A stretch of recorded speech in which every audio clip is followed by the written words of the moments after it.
and it's a great pleasure to be here today. I hope all of you had a good lunch. It's always tough to, have a session after lunch, and hopefully you're enjoying the conference as well. So I'm here to talk about the topic going global with big data. And as I was thinking about the topic at hand, and it's a good one, it dawned on me, I think enough and more has been articulated about big data, right? I mean, there's so much of hype out there. So I'm not here to school anyone on what big data is and what the value is. What I thought I would share is some insights and learnings from the journey we've had at Manthan, and I'll tell you a little bit about Manthan just to set some context. But essentially, if you take a step back, I think it's very important to recognize that we are in a very unprecedented era. We're in an era of big data, right? And if you really look at kind of the history of computing in the last decade or two, we've had, the cloud movement, if you will, come along. We've had SaaS, applications moving to the cloud. We've had the proliferation of mobile devices. We've had things like social happen, right? We have the Internet of Things unleashing as we speak, right? So that's a whole tsunami waiting to unfold. So, how do you make sense of it? So I think if I was to, borrow a page from John F. Kennedy's book, it's not about what big data can do for you, it's about what you can do with the big data, right? So I think the key message here is you really need to contextualize things. Particularly if you're if you're in the application space, you're building business applications versus, platforms and so on. So with that, a quick introduction to Manthan, just so that we set some context. So Manthan is a company that was founded a little over 10 years back by a namesake, Atul Jalan. Atul has been a prolific and a lifelong entrepreneur. So when he started the company, prior to Manthan, he had a history of working with retailers. And what he saw during those engagements was there was a ton of data generated by retail systems, right? POS systems, CRM systems, ERP systems, etc. And so he saw that data was really not being leveraged to improve business performance. So he saw a real opportunity. And what Atul did was he founded Manthan on essentially two pillars. One pillar was a very deep understanding of retail data and retail business process. The second pillar was around analytics. And this is much before, analytics became a sort of a fashion statement. And he made a bet, right? And the bet, I'm very happy to note, the bet has paid off today. Manthan is one of the global leaders in retail analytics, specifically. We've come a long way. We are in 19 countries around the world, close to 200 customers. A very interesting story, literally no customers in India, which recently we've started working with some leading retailers, which I cannot, talk about right now, but essentially a real global play. And we're very proud about the, kind of the accolades we've gained through our journey. For example, RIS News, which is a leading retail publication in the US, last year voted Manthan in their leaderboard. So they rated Manthan the 11th most significant software provider in the retail space. And this is not just analytics, right? All of retail. So, we've come a long way. So a little bit of insights I'm going to share very quickly here, and we'll walk through each of these. A lot of these may sound very cliche, but this is essentially kind of the philosophies Manthan is focused on, right? They may sound very simple, as it's the devil is in the detail, it's about the execution. And the sort of the good news, and we've been fortunate at Manthan, we haven't had to pivot a lot in the last 10, 11 years. Call that luck, call that perseverance, call that, the right, place at the right time, right? So we'll get into each of these insights. But before that, I just want to talk about, if you look at our space, which is big data analytics, what are sort of the trends happening? So this is a tag cloud of some of the, current themes that are being talked about in the industry by analysts, by our company, by our competitors, right? As well as some capabilities. So I'm not going to go through each in detail, but just to pick out a couple, it's really about the integrated enterprise today. If you look at any business today, it's about bringing in data from very different, diverse data sources, systems, harmonizing it into a common, what people call data lake today, and trying to make sense of it, and then driving analytics and actions from that, right? So I think that's a very, very important trend, continues to make progress. It's about multi-channel. So just like you're collapsing multiple data sources into a single, sort of data lake, It's about working with multiple channels, right? Working with multiple retail systems, point of sale systems, mobile, social, as channels of engagement, etc. It's about micro-targeting. Today, everything's about a segment of one. People talk about segmentation, right? Everything has to be very deeply personalized, and that's really the holy grail, right? Personalization. If you talk about personalized pricing, if you talk about personalized offers, promotions, personalized service when you walk into a store, right? Being treated exactly for who you are, what is your context, what has been your history, your buying behavior, etc., right? Direct to consumer is a big thing, and including in another space that we play, which is CPG, all the manufacturers, right? They have a direct connect with all of you as a consumer through things like mobile and social, right? Gone are the days where they had to buy syndicate data, or they had to, depend on the retailer to source, insights on the end consumer. And of course, everything around unstructured data, semi-structured data, non-linear data, bringing that together, like I said, harmonizing it, bringing all the context, and I call it the 480 degree, not the 360. So for example, if you're a retailer, you clearly understand what is the buying behavior of the customer, hopefully, right? You know what context they have, how often they come to your store, what your, behavior may be, but you don't know what they're doing at your competitor, at the store next door. So trying to bring those contexts through, social media and mobile, etc., through syndicated data sources, I think is very critical.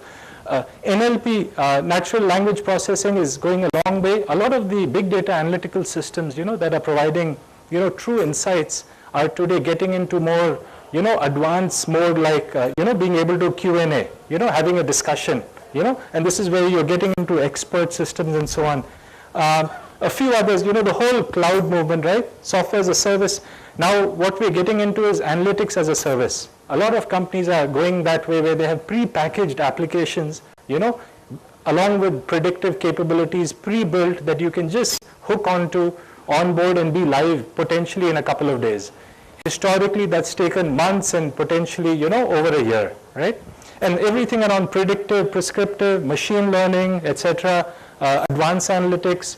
And I'm going to talk about one other area around execution systems. Today, it's not enough to just, do the analysis. You need to take action. So strongly coupling to execution systems is a very, very big trend today. So first insight may sound very simple. I think if you're an entrepreneur, you're looking to, start a big data analytics business, unless you're building platforms, one recommendation is to really focus on a single vertical, a single opportunity. Don't peanut butter it. Try and build something best of breed. And by that, what I mean is understanding all the nuances of the data in that vertical, right? What are the data sources? Trying to have connectors to those data sources, bringing in social, mobile, unstructured data in there, marrying it together into your platform, and then driving intelligence out of that, right? On the flip side, understanding what are the use cases in that vertical, right? What are the business processes? Where are the gaps? Where are the pain points? What are things that are very laborious today? What are things that are being done manually, right? There's a huge opportunity there. Now, when you marry these two things, understanding the data, understanding the gaps in the business process, you may have a product proposition, right? To give you an example, in retail, which is a huge vertical, right? I mean, if you talk about online commerce, being added to brick and mortar, it's a huge set of business processes. In fact, each row here is potentially a different department at a retailer, right? Or a sub-department at least. So when we talk about retail analytics, we're really talking about optimizing the 5 Ps of retail. You're talking about product, placement, price, people, and the fifth I'm forgetting, it's placement. It's placement. So this is the set of business processes that people want to have analytics around and action around, right? And each of these today, if you look at most retailers, especially brick and mortar, people are doing it manually through spreadsheets, taking hours and days on what could be, in their hand in a couple of seconds. Huge opportunity there, for building something that is very, very pre-packaged.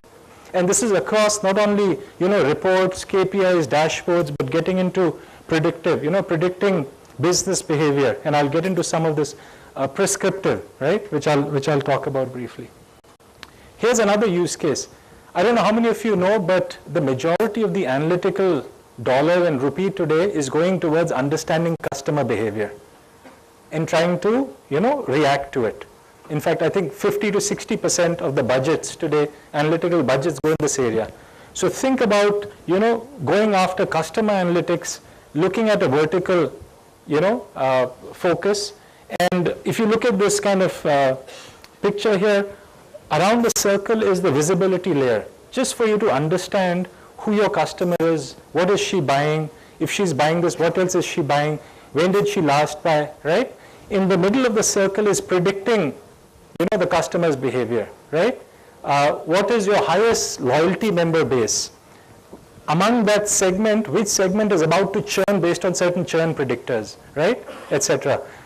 What are your top customers in terms of future value? How can you address them, as a special case, right? So the whole point here is, if you're not going with the peanut butter approach, if you're focusing on a vertical, you can build this out of the box using big data analytics, right? And you can just, kind of get a customer on board, and that's huge value proposition. Insight number 2, again, this sounds very simple, but really the paradigm today is around what we call analyze, decide, do. So it's not enough to have a hypothesis based on your data. You need to act on it, and you need to enable that action yourself, not leave it to, another system. So it's really about, doing analysis, whether it's descriptive or through algorithms, or doing prescriptive, making some decisions which will require some human intervention, and then executing on that, potentially writing it back to source system. So for example, if you've done price optimization, right, impacting price on your source system, I mean, that's a huge, that's a huge challenge typically, and how can you give control to the machine there, right? And that's where the human element comes, and then test, control, and then it's a virtuous cycle, right? So you learn, and then you're modifying, and you have things like machine learning, etc.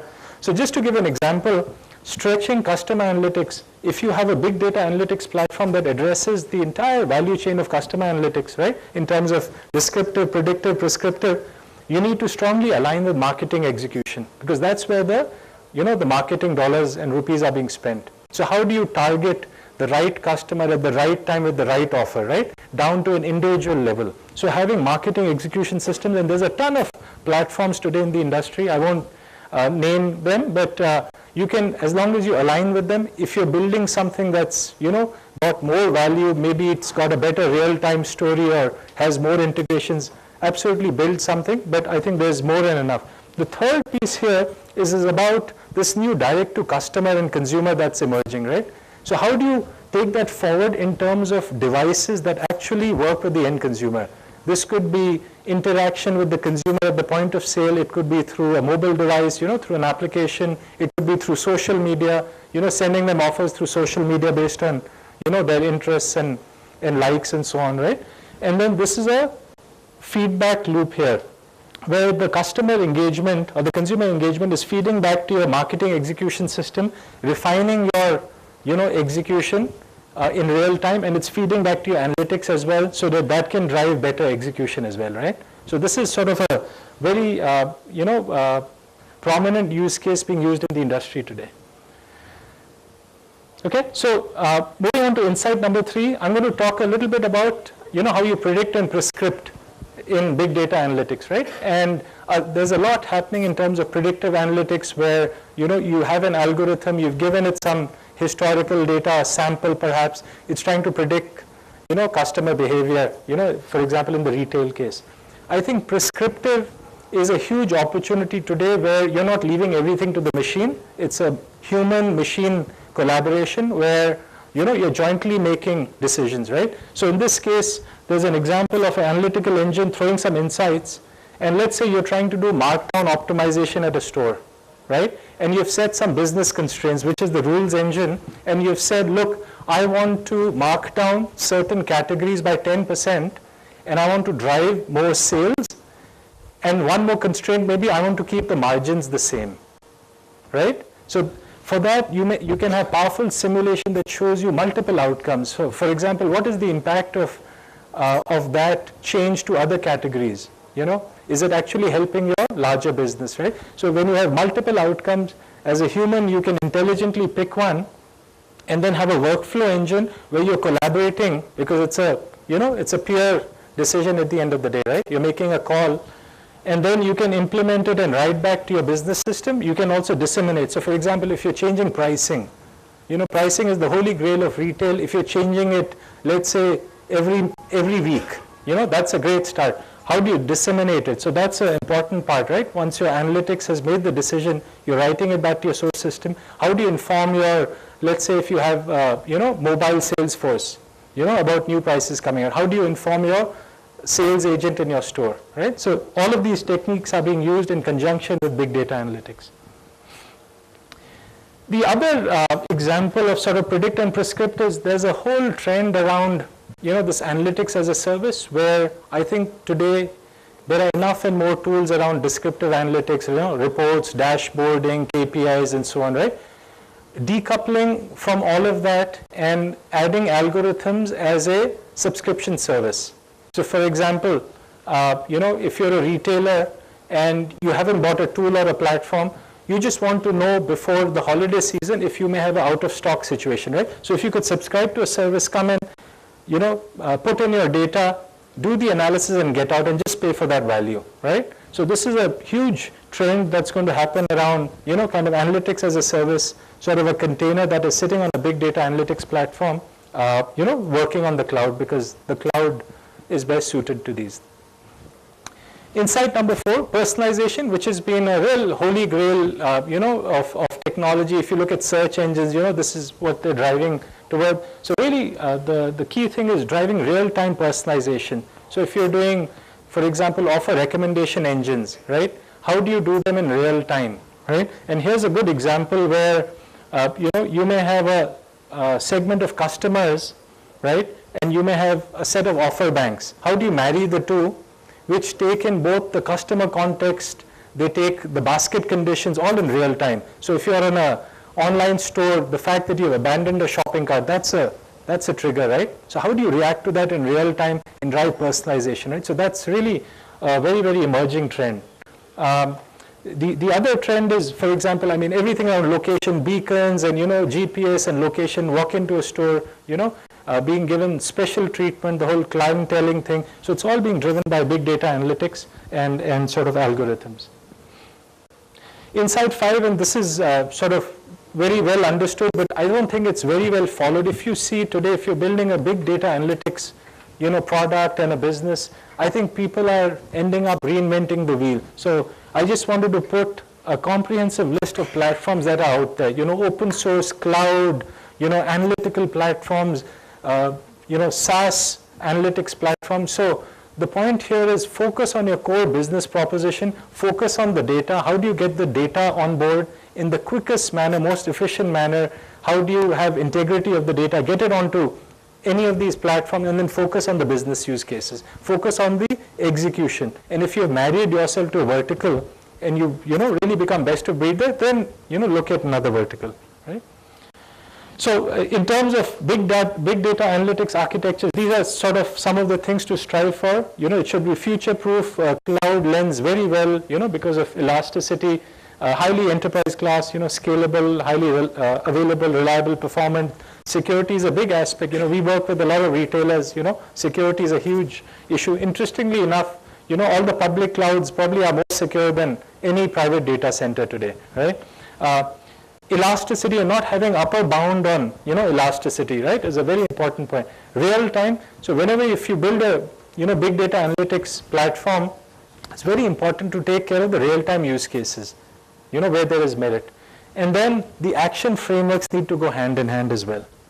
So this is sort of an example of a big data analytics architecture. If you look at all kinds of source systems, including, unstructured, mobile social sources, etc., there are a couple of layers here. One is sort of the whole source layer, data source layer. The second is around acquisition, how do you onboard the data? The third layer is around how do you process the data and harmonize it?